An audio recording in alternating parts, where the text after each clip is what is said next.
24, bom dia. Bom dia, muito bom dia. Sempre muito feliz de estar aqui na Capital FM. Bom dia a essa bancada de jornalistas experientes aí, que é sempre um orgulho. Eu não vou... Toda vez que eu venho aqui eu falo que eu sou fã de cada um de vocês, então já tá evidente isso aí. Bom dia a toda a equipe, a todo o pessoal que nos escuta, e fico muito feliz de estar aqui novamente. Bom, as pessoas sempre falam que o primeiro mandato, principalmente o primeiro ano de mandato, ele é extremamente frustrante, porque você acredita que vai conseguir construir algumas coisas e quando você chega lá é bem mais difícil do que você imagina. Como eu fazia um trabalho de bastidores nas duas casas desde 2005, estava sempre em Brasília, trabalhando pautas específicas, principalmente a pauta do direito à legítima defesa, do tiro esportivo, a gente conseguia construções e alguns êxitos bem interessantes. Eu consegui aprovar um projeto de lei na Câmara, e mesmo sem ser deputado, e consegui levar ele 5 vezes consecutivas para a CCJ do Senado. Então, quem entende de política sabe que isso não é fácil. Levar um projeto polêmico, pautar numa CCJ, é extremamente complicado, ainda que a presidência era do Alcolumbre. E a gente construiu e fez isso por 5 vezes consecutivas. Até eu fui candidato a deputado, porque na terceira vez eu fui expulso de lá pelos seguranças, sendo chamado de lobista da indústria das armas, traficante de armas, assassino, essa coisa toda. Só que quando eu me tornei parlamentar, eu achava que eu ia ter muito mais facilidade para fazer isso, por já saber como é que funciona os bastidores. Mas foi extremamente extenuante. Eu sou um ávido leitor, gosto muito de literatura clássica. Um dos livros que eu recomendo muito a obra é a Divina Comédia, do Dante Alighieri, e no Portal do Inferno, quando ele vai adentrar o inferno para conhecer o inferno, está escrito: deixai-vos aqui todas as suas esperanças. Eu acho que isso poderia ser escrito na entrada da Câmara e do Senado. Deixai aqui todas as vossas esperanças, porque é assustador a maneira com que é muito raro você encontrar pessoas autênticas que têm o interesse público como bastião principal, como fundamento principal da sua vida. E eu não estou segmentando, não. Eu posso dizer que eu conheci um parlamentar de esquerda, da extrema esquerda, radical, que é o Chico Alencar, que ele acredita no que ele fala. É verdade que a grande maioria ali não acredita no que fala, utiliza a retórica para arrebanhar um monte de idiotas úteis ao seu comando, mas ele acredita no que ele fala. Tanto que num debate que eu fiz com ele, ele falou: pô, não, eu concordo com você, a sua estrutura de argumentação é válida, só que eu não posso votar a favor por conta do meu partido. Então você vê que ele é sincero naquilo, assim como na direita também tem pessoas que são sinceras. Mas a grande maioria, e isso desanima muito a gente, joga para a plateia. Isso em todos os cenários da política. Então você vê que todos os atos são pensados, as declarações são pensadas. Eu estava tendo uma conversa até antes de começar o programa que eu falei que eu fico muito desiludido de ver que é o tempo todo mundo jogando para a plateia. As declarações que mandam para a imprensa são calculadas com assessores de imprensa, gabinete de crise. Eu não tenho nada disso. Eu sempre conto. O retorno positivo que isso vai me dar, independente do que a população... Se é verdade ou não. Sim. E aí o que eu faço? Eu não tenho assessor de imprensa, eu não tenho gestão de crise, eu falo para todos os jornalistas: o que quiser me perguntar, fica à vontade, pergunta. Eu nunca vim aqui com uma pauta pronta: nós vamos falar disso aqui, vocês são testemunhas disso, porque eu acho que é o seguinte: se você quer fazer diferença, você tem que fazer diferente. O primeiro ponto é falar sempre a verdade. E isso assusta um pouco o pessoal, porque eu estou desde o começo do ano pontuando algumas coisas e o pessoal está achando que eu estou jogando. Que eu estou jogando para a plateia, que é jogo de cena. E não é verdade. Agora que o pessoal viu que é verdade, está todo mundo meio assustado. No interior, como presidente do PL, eu falei para todos os municípios: construam na base. O que vocês decidirem eu vou carimbar, não vai ter imposição. No sábado, eu cheguei 1h30 da manhã em casa, porque teve uma reunião aqui em Aquidauana. Eu passei 1h30 explicando a importância de construir uma base ideológica forte, como vocês da esquerda fizeram, e que essa construção seria na base. Passei 1h30 falando disso. Quando eu chego domingo de manhã, recebo um áudio: o deputado deixou subliminar aqui que é para apoiar o fulano. Eu liguei imediatamente pro grupo e falei: gente, eu falei 1h30 que objetivamente vocês vão decidir, eu não dou mensagem subliminar. Então, em relação ao mandato do ano passado, isso foi bem desgastante. No entanto, eu consegui adimplir o meu compromisso com os meus eleitores. Eu fiz exatamente o que eu me comprometi. Algumas pessoas sentiram falta da lacração, daquele bate-boca e não sei o quê. não é da minha natureza. Eu tenho uma formação, como eu disse a vocês antes de entrar no ar, de respeitar o ser humano como ser humano. Eu acho que é incompatível, se você é cristão, você desrespeitar as criaturas de Deus, e as outras pessoas, evidentemente, são criaturas de Deus. Nós podemos divergir nas ideias, ter debates acalorados, mas sempre com cordialidade e respeito. Eu não faço isso por conta dessas pessoas, eu faço isso por conta da minha formação. Sou eu que sou assim. E dentro desse viés, nós trabalhamos lá 100% alinhados com o nosso propósito, 100% fiéis ao presidente que nos elegeu, que é Jair Messias Bolsonaro. E aí eu também sou criticado por causa disso. O pessoal fala, não, o Polon não pode seguir tudo que o Bolsonaro fala. Eu escuto muito isso. Porque eu cheguei desde o começo do ano e falei, eu farei exatamente o que o presidente determinar, porque lealdade não é cumprir aquilo que você concorda. Isso aí é oportunismo. Lealdade é você estar junto quando você discorda ou não compreende a decisão. E deixei isso muito claro, de modo que nós gastamos o ano passado inteiro trabalhando muito, graças a Deus. Eu era o primeiro parlamentar a chegar, um dos últimos a sair. Fui elencado como os 10 parlamentares mais atuantes do Brasil por 2 institutos distintos.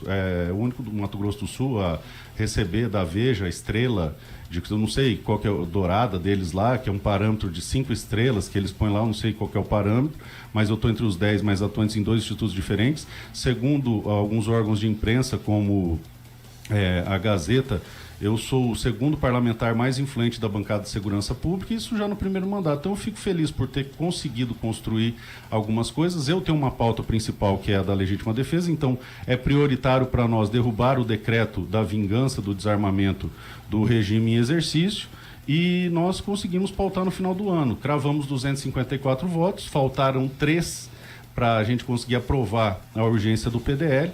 E aí o pessoal pergunta por que eu critico tanto o partido PSDB. Veja que eu não critico as pessoas, você nunca vai me ver xingando os integrantes do PSDB, mesmo porque eu sei que existem bolsonaristas lá dentro. Mas eu critico muito o partido porque faltaram 3 votos, e é justamente o número de parlamentares do PSDB que nós temos aqui. Se nós tivéssemos eleito 3 parlamentares conservadores, o PDL nosso teria passado. Então foi assim, e para 2024 a gente pretende um combate aguerrido, mantendo o respeito institucional, mantendo a cordialidade que nos é de costume, e se envolver para fazer o maior número de prefeituras possível, porque a eleição de 24 é uma prévia para 26, e a construção dos senadores, deputados federais, vai passar pelas prefeituras. É evidente que o PL, no Mato Grosso do Sul, é um partido neófito, está em desenvolvimento, não tem a musculatura que outros partidos já têm, mas tudo tem um começo, e eu acredito que neste começo a nossa prioridade tem que ser a identidade ideológica e a coerência ideológica. O senhor falou a respeito de 2024. O senhor é presidente estadual do PL. Nós temos o presidente do Diretório Municipal, o Tenente Portela. Isso.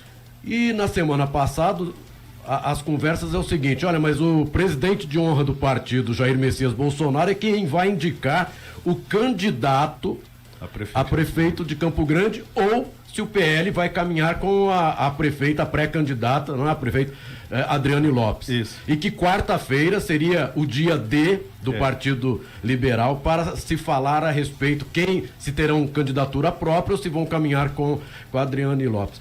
Aí o senhor fala, olha, mas os diretórios estão liberados para trabalhar e escolher. Em Campo Grande vai ser diferente, ou é o diretório municipal que vai escolher o candidato ou esse encaminhamento com a Adriane Lopes? Excelente pergunta. O que acontece? Como eu não conheço os 79 municípios, tá? Não conheço assim, não moro lá, mas eu estive nos 79 municípios. Eu acredito que eu sou um dos poucos da bancada federal que andou 100% do Mato Grosso do Sul, todos, sem exceção nenhuma, já no primeiro ano. Eu estive em todos, né, construindo isso aí. O que eu falo para essas pessoas? Vocês que conhecem a realidade local, me deem candidatos sem ficha criminal, honestos e de direita. Eu só coloquei esses 2 requisitos e falei para o pessoal construir. Eu teria o poder de veto, porque falou um nome no município, começa a chover notícia para cá. Por que Campo Grande eu pretendi fazer diferente? E aí o senhor vai entender qual foi o meu critério, que eu sempre me pauto em critérios objetivos, vou ser bem breve. O Benhor já está olhando no relógio ali. Não, tô brincando. Vou ser bem breve. Pelo seguinte, mesmo que eu não me posicionei como o pré-candidato o tempo todo, e eu tinha poder para fazer isso, porque o presidente do partido sou eu, Então podia desde janeiro falar, ó, sou eu e acabou. Eu falei, não, todo filiado ao PL é um pré-candidato ao prefeito de Campo Grande. Sempre falei isso. E falei que o presidente Bolsonaro decidiria por quê? Porque o fato de eu querer ou não influenciaria no processo. Então eu acho injusto eu, como deputado federal, como presidente da sigla, me envolver num processo onde eu possa ter interesse direto. Então, como nos municípios eu não tenho interesse direto, os municípios têm que construir aquilo que lhes interessa mais. Porque se a decisão fosse minha nos municípios também, eu macularia essa decisão. Perceba, eu sou deputado federal. É do meu interesse ter uma base forte em todos os municípios. Então eu poderia, maliciosamente, colocar no partido exclusivamente os grupos que são ligados à minha pessoa. Então, se eu escolher cada candidato de cada município, eu estarei maculando a independência do partido e o exercício livre e democrático de todos os grupos que estão dentro do PL. O mesmo acontece ao inverso se a decisão de Campo Grande for minha. Então, perceba, eu, graciosamente, abrir mão do poder de escolher os prefeitos do interior para que as municipais tivessem mais poder e todos os parlamentares pudessem fazer suas construções. Então, dentro das municipais tem grupo do Coronel Davi, tem grupo do Catan, tem grupo de todo mundo que está ali no PL. Agora tem até grupo do Rafael Tavares e tem as pessoas que são ligadas a mim, evidentemente. E a única coisa que eu imponho é componham-se e vivam harmoniosamente entre si. Façam essa construção. Eu fui acusado ano passado de ser coronel, não sei o quê, impor, mas não é. O que eu falo é o seguinte, são critérios objetivos. E quando se chocam com esses critérios objetivos, aí a Tramontina canta mesmo.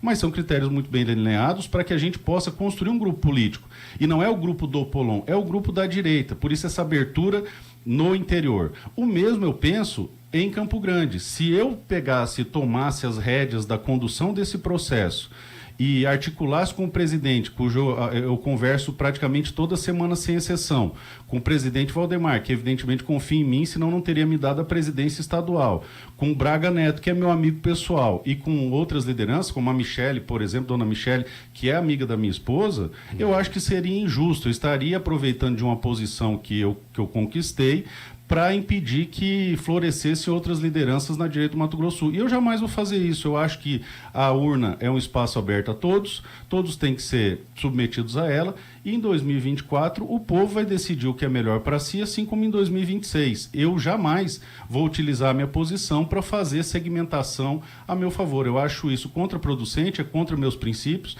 e se fosse para fazer desse jeito, eu não entraria na política, porque eu acho que é muito abjeto. Perdão por ter me delongado. Deputado Polon, o senhor jogou fogo no parquinho. O senhor tacou fogo no parquinho nas redes sociais outro dia. Pois é. Se manifestou a favor do deputado casado, Rafael Tavares. Sim. Aí eu queria saber qual foi a sua... Por que eu fiz isso? Por quê? Porque eu passei o ano inteiro falando que... não é nem do PL, né? Sim, agora é. Mas eu passei o ano inteiro falando que o convite do PL estava aberto para todos da direita, o ano todo. Deixei a executiva de Campo Grande para montar só esse ano, para ter espaço para acomodar essas grandes lideranças, como o Capitão Contar, que é evidente. O convite a ele foi público o tempo todo, para o PL. E em todo programa de rádio eu falava, olha, os pré-candidatos são o Coronel Davi, o Catan e o Contar se vier para o PL. Eu falei isso reiteradas vezes. E, eventualmente, se o presidente achar que tem que ser eu, enfim, não vou construir isso aí. Fica a critério do presidente, deixei isso bem claro. Como o Rafael Tavares é alguém que não participou dessas indicações, porque era deputado em exercício e nem cogitava vir para o PL, só se fosse cassado, eu não coloquei o nome dele nessas ponderações. Como ele foi cassado, eu acredito e ainda acredito nisso, que é importante levantar esse nome e não existe maneira mais rápida de fazer isso do que você manifestar um apoio direto. E eu ainda acho que todos esses que eu falei são bons pré-candidatos do PL. A única coisa que eu pedi para o presidente, deixei isso bem claro, é que o PL tenha um candidato próprio na capital. Isso aí foi um pedido pessoal meu e, ao que parece, ele vai atender porque tem vídeo nosso se comprometendo nesse sentido. Agora, objetivamente, eu acho o Rafael um excelente nome por algumas questões e sem depreciar os demais, respeitando a envergadura de todos os outros. Primeiro, nós não perderíamos um deputado em exercício, porque se eu vou, perde-se um deputado em exercício. A gente vai para o suplente. Minha suplente é ótima, é Luana Ruiz, mas não sou mais eu, e as pessoas que votaram em mim se sentiriam desamparadas. Qualquer outro com mandato em exercício aconteceria o mesmo efeito. O Rafael, ele está fora do jogo político. Então teria ele o contar fora, com a possibilidade de entrar. E isso é muito importante. Mas o Rafael, ele tem um plus. Ele foi injustamente cassado e essa injustiça, ela merece ser reparada nas urnas. Isso dá a ele a possibilidade de criar uma identidade maior com o presidente Jair Messias Bolsonaro, que sofreu do mesmo revés.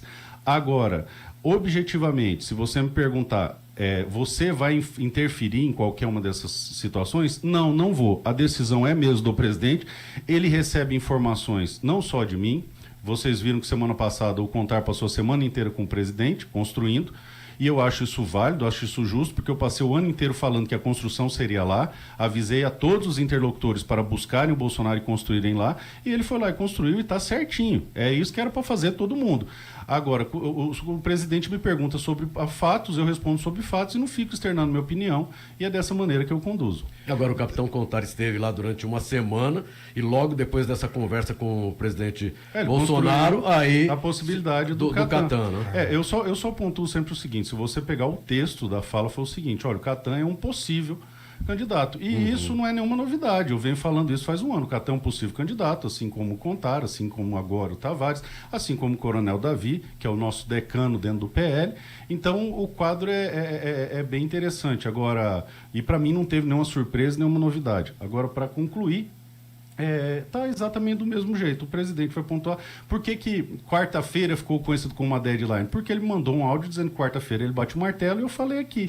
Agora, se quarta-feira ele vai bater o martelo, não vai depender dele. Terça-feira de manhã ele vai falar comigo. Fala. Deputado, o senhor fez menção à Divina Comédia, eu fiquei me lembrando dos 7 círculos do Purgatório, enfim. O senhor fez menção agora há pouco à primeira geração dos direitos fundamentais. E o senhor claramente, eu acompanho algumas entrevistas do senhor tenta formular um pensamento de direita. Sim. O senhor tenta, ao mesmo tempo também, muito no teu discurso, é muito forte essa questão da figura do presidente Bolsonaro. Sim. Não é um risco muito grande?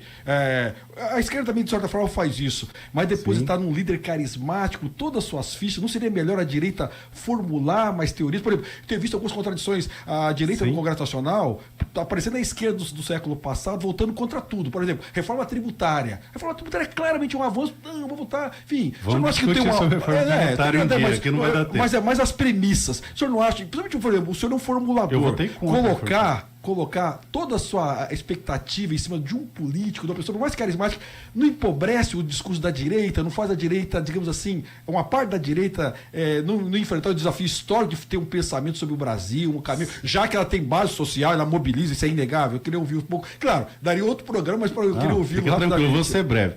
Excelente pergunta, Benhor. É o seguinte, eu fui eleito falando para os sul-mato-grossenses que eu sou fiel ao presidente. Eu mudar isso aí, eu estaria sendo oportunista. Então, eu tive uma plataforma na campanha, eu sou coerente à minha plataforma até o final.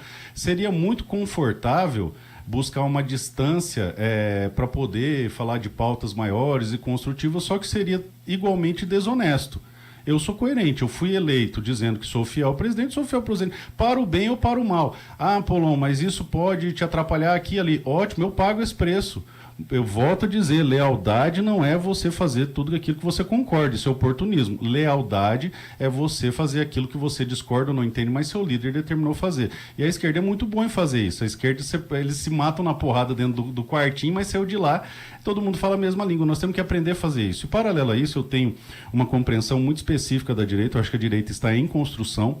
A direita ainda tem dentes de leite no Brasil, ela está se construindo, se estruturando, as pautas estão amadurecendo, e hoje eu volto a repetir aquilo que o professor Olavo de Carvalho falou lá atrás. Ainda não existe direita no Brasil, isso é um processo de formação, existe apenas Jair Messias Bolsonaro. E se você fizer uma análise, não existe nenhuma pauta que tenha a força gravitacional que o nome Jair Messias Bolsonaro tem. O Bolsonaro é o único elemento capaz de juntar todos esses players da direita em volta de um propósito comum. E isso vai se perpetuar por algumas décadas à frente. E nesse período as pautas amadurecerão. Mas independente se tem capital político ou não, se é bom ou não, se é ruim ou não, eu fiz um compromisso que eu sou fiel ao presidente, isso é uma escolha pessoal minha e serei fiel até o final. Quando as pessoas entenderem que isso é pouco, isso não é adequado, então elas me tiram na urna. Porque eu entrei num projeto político com um líder definido, e meu líder se chama Jair Messias Bolsonaro, e enquanto eu estiver na política vai ser meu líder. Só para dar um abraço aqui ao André Salineiro, que acompanha aqui o deputado, um grande eu preciso registrar a presença do André Salineiro, que é a mais nova aquisição do Dream Team do PL. Eu tenho esperança que ele... Bela aquisição. Eu pretendo que como pré-candidato ele seja o nosso camisa 22 aí, e seja o nosso puxador de voto. Só esperar.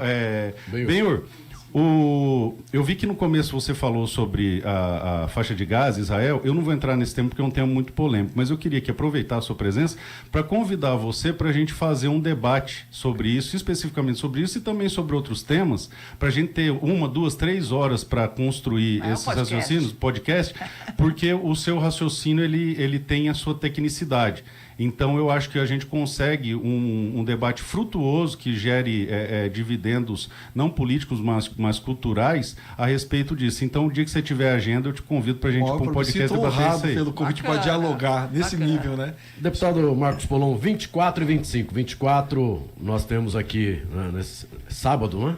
Isso. Sábado aqui em Campo Grande, a presença da Michele Bolsonaro, presidente do PL Mulher. Presidente nacional do PL Mulher, e dia 25, o presidente Jair Messias Bolsonaro, chamando as pessoas para participar na Paulista. Gostaria que o senhor falasse a respeito desses dois eventos. Bom, primeiro, o dia 24 é extremamente emblemático para o Mato Grosso do Sul, porque a dona Michele ela tem uma preocupação muito grande de trazer a mulher para a política. Ela tem o dom de tocar o coração das mulheres. Ela desperta isso, eu acho isso extremamente profícuo, extremamente importante. A mulher, ela tem a aptidão de gerar a vida e de criar essa vida. Tanto que a gente brinca lá em casa que se todas as mulheres se envolvessem em política e fizessem política dentro das suas casas, em uma geração mudava o rumo do Brasil.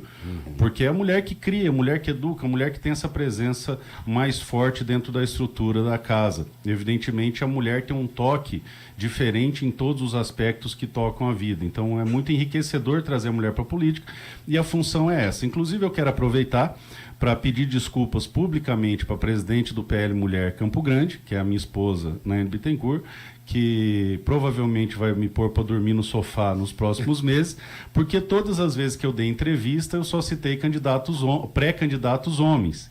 E ontem ela tirou o domingo para me puxar a orelha. E nós temos grandes quadros de pré-candidatas mulheres que também podem figurar como pré-candidatas à Prefeitura da capital. Então tem a Luana Ruiz, que é a primeira suplente deputada federal, tem a Ana Portela, que é filha do Portela, que é muito próximo ao presidente, tem a Sargento Betânia, que apesar de ser policial em exercício, foi candidata conosco, tem a Edilane Mansueto, enfim. O PL tem um número muito grande de mulheres que estão aptas a disputar também o pleito municipal, e eu cometi a terrível injustiça de ter esquecido esses nomes valiosíssimos. Tanto que ela me falou que ela só vai falar de mulher nas entrevistas dela. Eu falei, é justo, mas eu vou tentar me redimir. Em relação ao dia 25, é importante que as pessoas entendam que quando a gente trata do dia 25, o bem maior que está sendo levado ali é o reestabelecimento da democracia. Nós que temos o conhecimento mínimo de direito, percebemos que estamos vivendo no estado de exceção, onde o respeito às leis que estabelecem os limites institucionais foi desrespeitado há muito tempo. Hoje pessoas estão sendo conduzidas ao cárcere sem sequer saber o que está levando elas ao cárcere. Parlamentares estão sofrendo busca e apreensões e perseguições absurdas, bloqueio de conta, cerceamento da palavra, censura prévia, um monte de coisas que nem na ditadura militar não teve. Então, dia 25 é um grito Advogados. Eu atuo no Inquérito do Fim do Mundo, meu escritório atua, são mais de 3 anos no tal Inquérito das Fake News, onde começou a quebra dos direitos fundamentais de primeira geração. Nós representamos na Corte Interamericana de Direitos Humanos contra o ministro Alexandre de Moraes por quebrar essas prerrogativas, e a OAB deveria ser mais enérgica em relação a isso. Então, dia 25 é um grito pela democracia, pelo restabelecimento do equilíbrio entre os poderes. Uma manifestação pacífica, ordeira e, claro, com um laço constitucional para ser realizado. Nós acreditávamos que o presidente Bolsonaro viria para cá acompanhando a dona Michele, como é de praxe, só que entendemos que nesse momento nós lutarmos pelo regime, pela democracia no Brasil, pelo reestabelecimento do sistema de freios e contrapesos, é um valor extremamente importante, sem contar a perseguição que o presidente está sofrendo de maneira completamente assodada e injusta. De modo que, entre brigar para aumentar o capital político nosso aqui no Mato Grosso do Sul, importuná-lo para vir para cá, ou simplesmente abrir mão disso e falar vamos apoiar e vamos junto, tanto que o presidente se posicionou livremente, eu não falei nada, nem para ele vir, nem para ele não vir.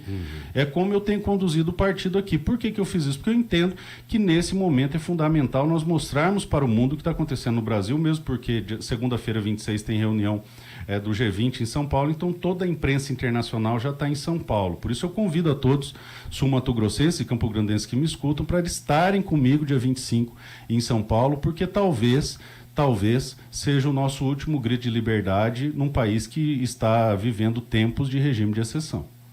Essa foi a conversa com o deputado federal Marcos Polon, a quem eu agradeço a presença no programa Tribuna Livre. Ele que é presidente estadual do PL, do Partido Liberal, aqui no Mato Grosso do Sul. E aguardando aí para quarta-feira, se é que vai acontecer, já que o senhor falou que amanhã conversa com o presidente Bolsonaro. Vai ser uma conversa muito simples, vai ser algo muito... Eu vou chegar e vou falar, presidente, o que é para fazer? Aí ele vai falar, nomes estão aí. O senhor já tem, o senhor sabe a respeito de todos, o senhor recebeu o feedback de todos, o senhor decidiu, eu vou obedecer. Tem um palpite? Eu não. Tem sim.